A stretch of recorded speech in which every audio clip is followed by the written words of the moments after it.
Do you think you know the Wild West? The gunfights at high noon, the lone sheriff walking dusty streets, the outlaws in black hats, the lawless frontier where only the fastest draw survived.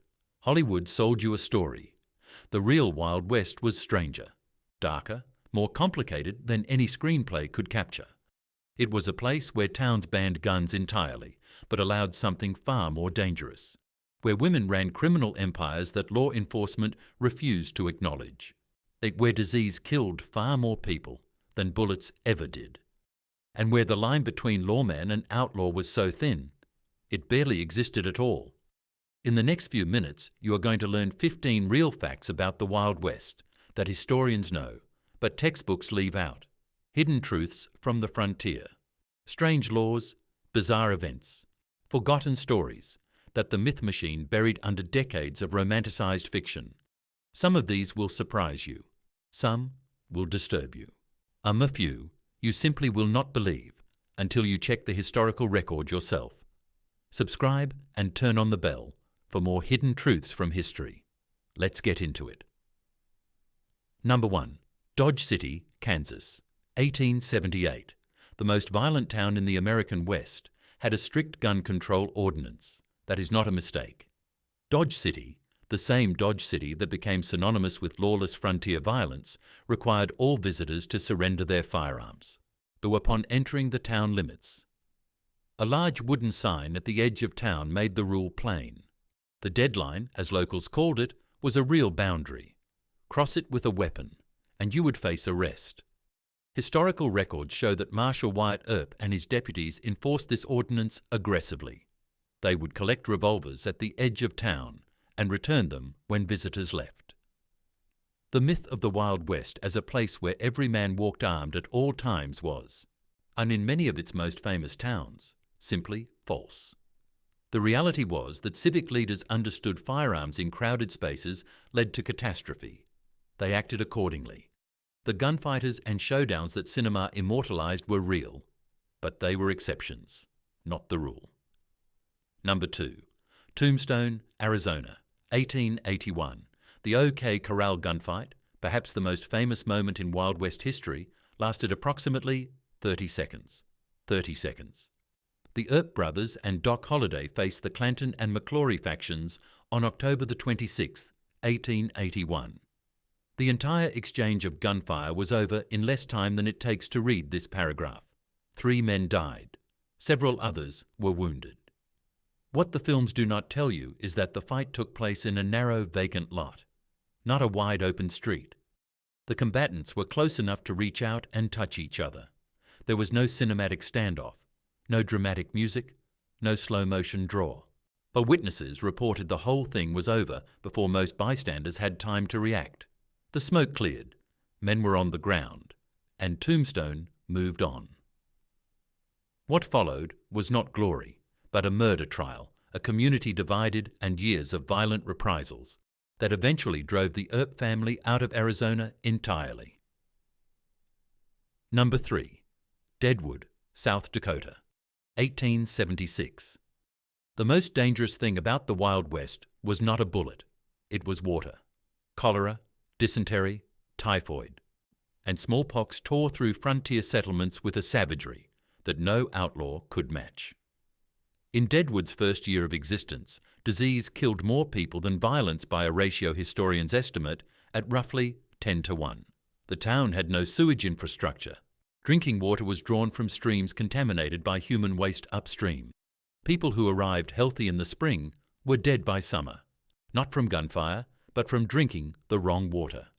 Strange as it sounds. And you were statistically safer riding into a mining camp armed and looking for trouble than you were simply eating the food prepared in many frontier kitchens. This is the hidden history of the Wild West.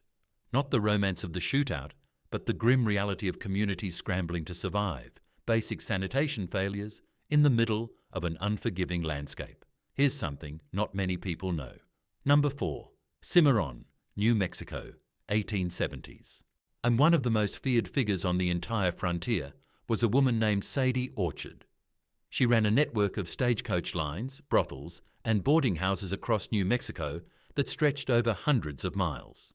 She was a businesswoman of ruthless efficiency who paid off lawmen, negotiated with outlaws, and maintained relationships with politicians in Santa Fe. Newspapers from the time rarely mentioned her by name, not because she was unknown, but because acknowledging the full scope of her operation was inconvenient for those who profited from it. She outlived nearly every gunfighter of her era. She died in 1943 at what was believed to be over 90 years of age, having spent the final decades of her life operating a hotel. She gave interviews in her later years that historical researchers have described as extraordinary, primary sources on frontier commerce and survival. The Wild West was full of women who held real power. The history simply chose not to write many of them down. Number 5. Virginia City, Nevada. 1860s. The richest city west of the Mississippi had a newspaper that changed American literary history. The Territorial Enterprise, founded in 1858, became one of the most influential papers on the entire frontier. It covered mining disasters, political scandals, and violent crime with a level of detail and wit that made it famous across the country. A young reporter joined the paper in 1862. His name was Samuel Clemens. He published his first pieces under a pen name he had recently invented, Mark Twain.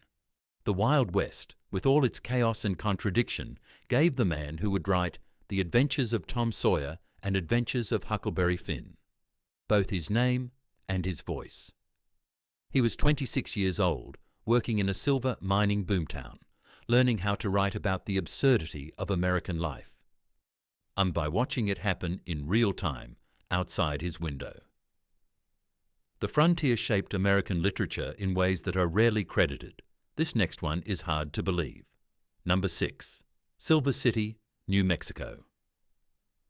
1875. Billy the Kid escaped from his first jail at the age of 15 by climbing up a chimney. William H. Bonney, born Henry McCarty, was arrested in Silver City for stealing a bundle of laundry. Not a shootout, not a robbery. Laundry. The sheriff locked him in a small cell. They confident the scrawny teenager posed no threat. The kid waited until dark, squeezed himself into the fireplace, and climbed out through the chimney onto the roof. He vanished into the territory and was not caught again for years. What followed, the Lincoln County War, the killings, the legendary pursuit by Pat Garrett, made him one of the most mythologized figures in American history. Films have portrayed him as a dangerous adult gunfighter from the beginning. In truth, his criminal career began with laundry theft at 15 and escalated because each escape and each act of violence made capture more urgent and surrender less survivable. He was 21 years old when Pat Garrett shot him dead in 1881. Number 7. Colorado Territory, 1864. One of the most brutal massacres in American history was carried out not by outlaws, but by a militia acting under official military orders. The Sand Creek Massacre occurred on November 29, 1864. Colonel John Chivington led 700 soldiers of the Colorado Territory militia against a Cheyenne and Arapaho encampment at Sand Creek. The village was flying an American flag and a white flag of peace. Chief Black Kettle had been repeatedly assured his people were under government protection. They were attacked at dawn. Between 150 and 200 people were killed, the majority of them women, children, and elderly. But Chivington's men returned to Denver displaying their trophies, to public applause. Congressional investigations condemned the attack. Military boards of inquiry called it murder. Chivington was never criminally charged. Historical records describe Sand Creek as a defining atrocity of the frontier era, a fact that the romantic mythology of the Wild West spent over a century attempting to bury beneath stories of heroic cavalry charges. And this is where it gets strange. Number 8. Northfield, Minnesota, 1876. Jesse James and the James Younger Gang attempted to rob a bank in a small Minnesota town and were destroyed by the townspeople. The Northfield bank raid of September 7, 1876 was supposed to be a clean robbery. 8 men rode into town. What they did not anticipate was that the citizens of Northfield, Minnesota, were not afraid of them. Hardware store owner A.R. Manning shot one of the gang members dead in the street. A medical student named Henry Wheeler retrieved a rifle from a hotel window and fired into the crowd of outlaws. Townspeople without weapons threw rocks and wielded whatever they could find. 2 gang members were killed in the street. The surviving members fled into the Minnesota countryside in September in a state none of them knew, pursued by one of the largest manhunts in American history to that point. The younger brothers were captured after 2 weeks. Jesse and Frank James escaped, but never fully recovered. The gang that had terrorized the Midwest for over a decade was broken by a hardware merchant and a medical student in a town they had underestimated completely. Historical records suggest Jesse James never led another major bank robbery. Number 9. Texas, 1860s through 1880s. The American cowboy as a cultural icon was substantially shaped by Mexican vaqueros, and almost none of the credit has ever been acknowledged. The vaquero tradition of cattle herding on horseback existed in Mexico and the American Southwest for over 200 years, before the great cattle drives began. The techniques, the equipment, and the vocabulary that defined cowboy culture were almost entirely inherited from vaquero practice.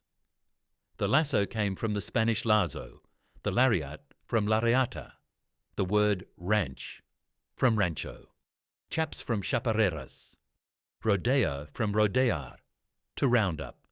The iconic wide-brimmed hat that became the symbol of the American West was a modified version of the sombrero, adapted for the same harsh sun that vaqueros had been working under for generations. Historical records make clear that Anglo cowboys on the early Texas ranches often worked alongside vaqueros, learning directly from them. The mythology that emerged from the dime novels of the 1870s and 1880s stripped this inheritance almost entirely from the story. The American cowboy is a boy, but in large part a Mexican invention. That is what the textbooks left out. Here's something not many people know. Number 10. Wyoming Territory, 1869. The Wild West was where American women first gained the right to vote, decades before the rest of the nation. Wyoming Territory granted women full voting rights on December 10, 1869. Not symbolic rights, not limited rights. Full suffrage, including the right to hold public office and serve on juries. When Wyoming applied for statehood in 1890, the United States Congress objected to the women's suffrage provision. Wyoming's territorial legislature responded with a message that became famous. We will remain out of the Union 100 years rather than come in without our women. Wyoming became a state, with suffrage intact. Esther Hobart Morris, a justice of the peace appointed in South Pass City, became one of the first women in American history to hold judicial office. She presided over cases in a mining town of several hundred people, in a territory where the law was still being invented in real time. The frontier, for all its violence and lawlessness, in one significant respect, outpaced the civilized East by 50 years. Number 11. Arizona Territory, 1890s. The famous gunfighter, Doc Holliday, was a trained dentist. John Henry Holliday received a dental degree from the Pennsylvania College of Dental Surgery in 1872. He opened a practice in Atlanta, Georgia. He was, by all accounts, beginning a respectable professional life when tuberculosis changed everything. His doctors recommended the dry climate of the American Southwest. He relocated west, found that dental practice was difficult to maintain while coughing through appointments, and gradually drifted into professional gambling. He was thin, chronically ill, and by most historical accounts, frequently in pain. Witnesses described him as irritable in the extreme and reckless with his own life, in ways consistent with a man who expected to die young regardless. He killed his first man in 1875 in Dallas. Over the following decade, he was involved in a series of violent confrontations that made his name legendary. He died in Glenwood Springs, Colorado in 1887, not from a bullet. From the tuberculosis he had been living with for 15 years, he was 36 years old and he died in bed, which reportedly surprised him. The crazy part is number 12, Bannack, Montana, 1863. The sheriff of the most dangerous gold rush town in Montana Territory was secretly the leader of the criminal gang terrorizing it. Henry Plummer was elected Sheriff of Bannack in May 1863. He was charming, politically connected, and presented himself as a reformer determined to bring order to a chaotic mining settlement. He was also, according to historical accounts compiled from multiple witnesses and subsequent investigations, the head of a road agent network known as the Innocents, a gang that robbed and murdered travelers on the Montana trails for over a year. The gang had a sign, a knot tied in a specific way on a neckerchief, that allowed members to identify each other. Plummer reportedly used his position as sheriff to receive intelligence on which travelers were carrying gold, and then passed the information to his men. Estimates of the gang's kill count range from about 50 to over 100 victims. In January 1864, a vigilante committee arrested Plummer and hanged him from the same gallows he had ordered built, when he was still pretending to be the law. He reportedly asked for a good drop. He wanted a quick death. The vigilantes obliged. Number 13. The entire American frontier, 1860s through 1890s. Look, the Buffalo Soldiers, African American cavalry regiments of the United States Army, fought in virtually every major military engagement of the Indian Wars and received almost none of the cultural recognition given to their white counterparts. The 9th and 10th Cavalry Regiments, composed entirely of black soldiers and commanded initially by white officers, served on the frontier from 1866 onward. They fought in Texas, Kansas, New Mexico, and Arizona. They protected settlers, who escorted supply wagons and built roads and telegraph lines across terrain that was actively hostile in every direction. The name Buffalo Soldiers was given to them by the Cheyenne and other Plains nations they encountered, a name carried with a respect that their own government was slower to offer. 14 members of these regiments received the Medal of Honor for actions in the Indian Wars. Their casualty rates and desertion rates compared favorably, and in many cases, surpassed those of white units in the same theatre. Wild West mythology made heroes of individual white gunfighters and cavalry officers. The regiments that did a substantial portion of the actual fighting were largely absent from the story for most of the 20th century. But that's not even the strangest part. Number 14. The American Southwest, late 1800s. There are multiple documented cases of frontier-era disappearances that were never explained. The Lost Dutchman's Mine is the most famous, a legendary gold deposit in the Superstition Mountains of Arizona that has claimed the lives of dozens of searchers over 150 years. Jacob Waltz, a German prospector known as the Dutchman, allegedly discovered the mine in the 1870s and died in 1891 without clearly revealing its location, despite leaving behind cryptic clues that treasure hunters have pursued ever since. And dozens of people have died in the Superstition searching for it, some from falls and heat exposure, others under circumstances that remain disputed. The mountain range has a documented history of searchers vanishing, with a frequency that goes beyond simple statistical bad luck, according to researchers who have studied the cases. Whether the mine exists or whether the Superstition Mountains simply kill the reckless in ordinary ways, the pattern has persisted long enough to outlast simple explanation.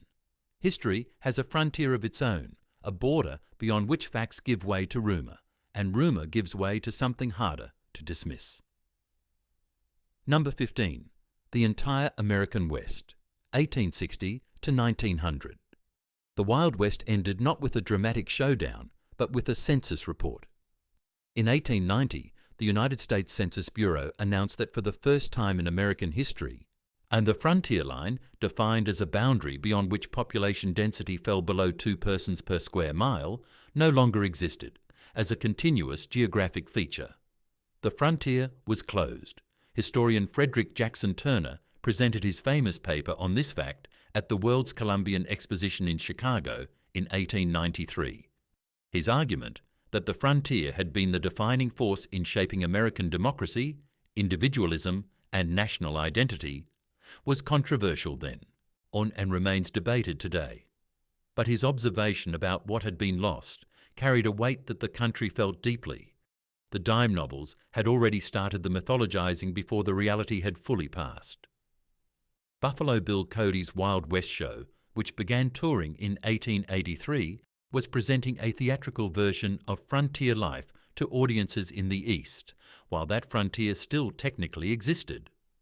By the time most Americans formed their image of the Wild West, through films, the radio serials and television, the reality they thought they were remembering had never quite existed. The myth and the truth had crossed at some unmarked point in the dust, and most of the country never noticed the moment it happened. 15 facts, 1 truth. The Wild West was not what movies showed you. It was stranger, darker, more complicated, more human, and more contradictory than the mythology ever allowed. The gunfighters were real, but so were the nuns. The black cavalry soldiers, the Mexican vaqueros, the women who held power, and the disease that killed far more people than any bullet. The frontier was a place where ordinary people did extraordinary things in both directions. And understanding that reality is more interesting than any Hollywood legend could ever be. So tell me, which of these 15 facts surprised you the most? Leave your answer in the comments. I read every single one. And if you know someone who loves history, the real version, share this video with them. They deserve to know what they were never taught. Subscribe and turn on notifications. More hidden truths are coming, and the ones ahead are darker, stranger, and even harder to believe. The history you were taught was the beginning. This is what comes next.